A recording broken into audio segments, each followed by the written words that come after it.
Hello everyone and welcome back to APWC. Today we will be listing out the top 10 worst films of 2023. Before we begin, I would like to highlight that this list has been curated based on the following points. 1. Unbearable to watch in theaters or on OTT. 2nd. Remakes or overused storyline. 3rd. Bad handling of project in terms of screenplay, VFX, CGI and casting. 4th. Popular public opinions on YouTube, Google reviews and IMDb. This is just my opinion and it can vary from your opinions and choices as we might have different taste when it comes to cinema. So without wasting any more time, let's begin. Ready.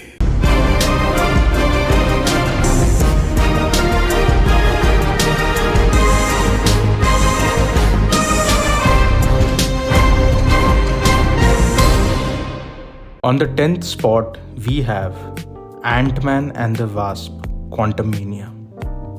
I still don't know how Ant-Man got a third film and I want to know it was whose idea to introduce Kang in an Ant-Man film.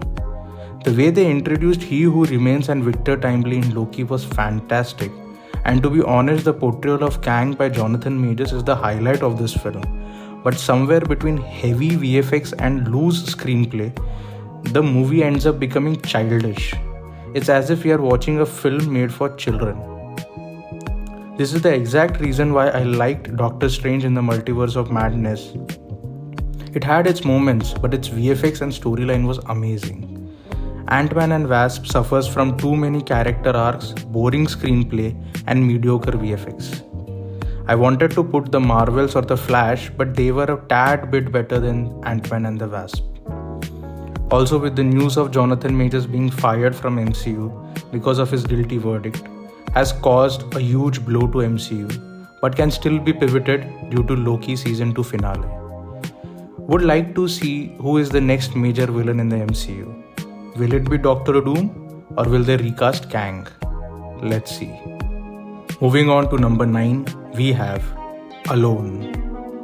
Mohanlal is an exceptionally talented actor. His versatility speaks for him.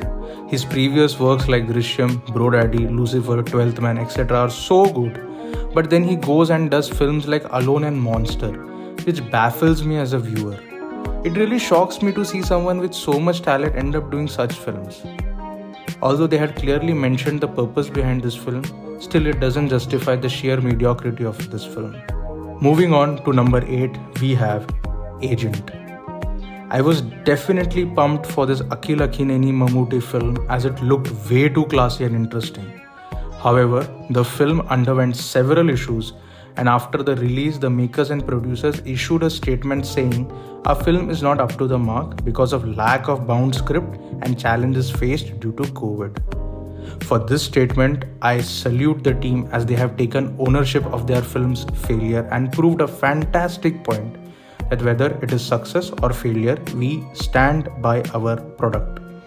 The team was planning to release an extended polished cut on Sony Live, but so far I haven't checked it. Before I move on, I have to mention that Akhil Akhineni did build an awesome physique which is worth mentioning here. Kudos to his dedication. Moving on to number 7, we have Kisi Ka Bhai Kisi Ki Jaan. With an absurd title, Kisi Ka Bhai Kisi Ki Jaan is a remake of Ajit Kumar's Veeram and is directed by legendary Farhad Nolan Samji. I think this one line is self-explanatory to why this movie belongs in this list.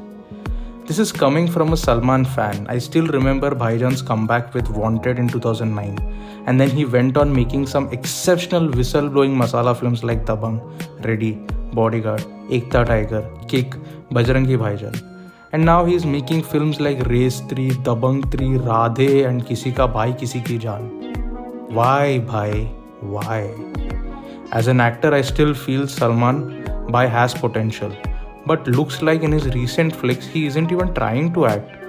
Tiger 3 did have its moments where Salman Bhai outshines, but they are momentary and nothing solid. I think it's high time that Sarlubhai hires good directors and script writers. Otherwise, he might have to continue hosting Big Boss for the rest of his life.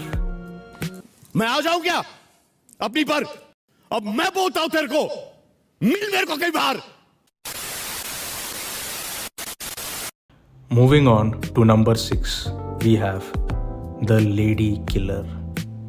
An Arjun Kapoor starrer movie made on a budget of 45 crore ends up having a lifetime collection of 1 lakh rupees. Yes, you heard it correct. 1 lakh rupees. Also, to add to it, the movie was released incomplete due to cost overrun, heavy rains in the shooting location, lack of reshoots, which led to the team resorting to several editing cuts and voiceovers. Not gonna lie, the trailer did look interesting though. But with such problems, I am not exactly sure anything positive can be achieved with the OTT release. For your information, it is scheduled to be released on Netflix. Moving on to number 5, we have Ganpat. Tiger Shroff has been doing the same set of things since day one of his debut with Heropanti. And I'll be honest, I did like the freshness he brought to Bollywood with Heropanti, Baagi 2 and War. But now it seems monotonous and boring. I still think on paper this project, Ganpat, might have sounded brilliant, but the execution was so bad that even though this movie was made on a budget of 200 crores, it ended up earning a lifetime collection of only 13.38 crores. The VFX was a disgrace. There is an actual shot of a green screen left hanging in the background, which shows the VFX was either incomplete or the final cut of the film was not checked by the makers. There are scenes which felt like video games from 2010 or even before than that, and this was quite evident from the trailer itself. I just don't know how Vikas Bell went ahead with directing such a film. Moving on to number 4, we have No Hard Feelings. Hollywood has always had a sweet spot in my heart when it came to experimental rom-coms, but No Hard Feeling made me puke, and you exactly know which scene led to that. I don't think there was a need for this film, as the storyline is something that we have already seen in a lot of films. Maybe I would have enjoyed this film if it was released a decade ago, but there's nothing new for this film to offer. Moreover, the film felt boring and repetitive after a certain point, and did I mention that there is a scene in this film that made me squirmish? This might be the first time I had to forward a certain scene, not because of extreme nudity, but the sheer absurdity with which it is shot. Moving on to number 3, we have Fast X or Fast 10. Man, I was a fan of this franchise, and it breaks my heart to see what they have turned this franchise into. They should have stopped after Furious 7, as now the storyline has no sense. And spoiler alert, everyone who has died in the previous films are coming back for no reason whatsoever. Fast 5 still holds a place in my heart, and Fast 7 is unbeatable with its storyline. But somewhere they lost that connection, and now it has become a boring snooze fest where anything can happen at any point of time. Fuck physics, fuck gravity, fuck the concept of death, fuck the audience's feelings. I guess this is the motto of the makers. I feel so heartbroken that they messed up an entire saga that was really close to my heart. Moving on to number 2, we have Barbie. I had zero expectations from this film, and to be honest, I'm still not sure what to make out of this film. I'll get a lot of flack for this, but I genuinely didn't like the film and didn't understand what the film was trying to showcase.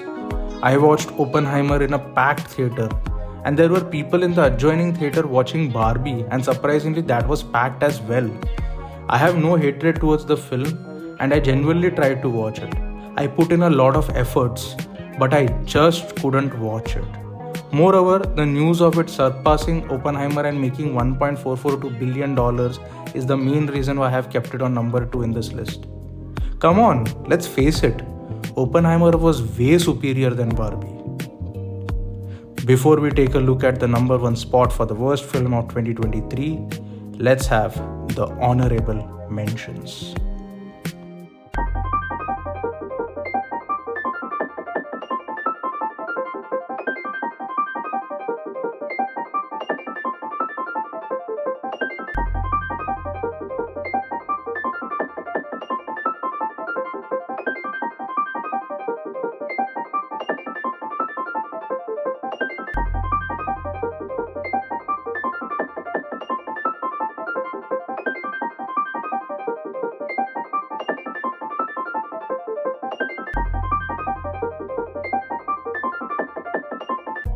On number 1, we have Adi Purush, a movie based on the famous and iconic Ramayana, which was supposedly modernized for the Gen Z millennials, was nothing but mishandled and made with zero conviction and respect. Some might call it historic and some might call it mythological, but the story of Ramayana will always be in our heart. Such a messed up rendition of a beautiful tale was not expected. That too on a mammoth of a budget, that is approx 700 crores. It's a shame. With bad VFX, zero acting, no real outdoor shoots, crappy screenplay and dialogues, the list goes on, and there is nothing extraordinary about this film. The only good thing about this movie is the music, and I guess only Ajay Atul completely understood the gravity and seriousness of the project they are working on. They have created some exceptional songs for a film which deserved a better director, a better writer, and a better set of actors. After this, I am really excited and pumped to see Nitesh Tiwari's Ramayana trilogy with Ranbir Kapoor, Sai Pallavi, and Yash. So far, I guess there isn't any official statement from the creators or actors with regards to this project, but Nitesh Tiwari will do justice for sure. Now only time will tell how much better will it be than Adi Purush. Thanks for watching this video, guys. Kindly mention your picks for the worst film of 2023, and I'll see you guys in the next video. Till then, bye bye, tata, goodbye.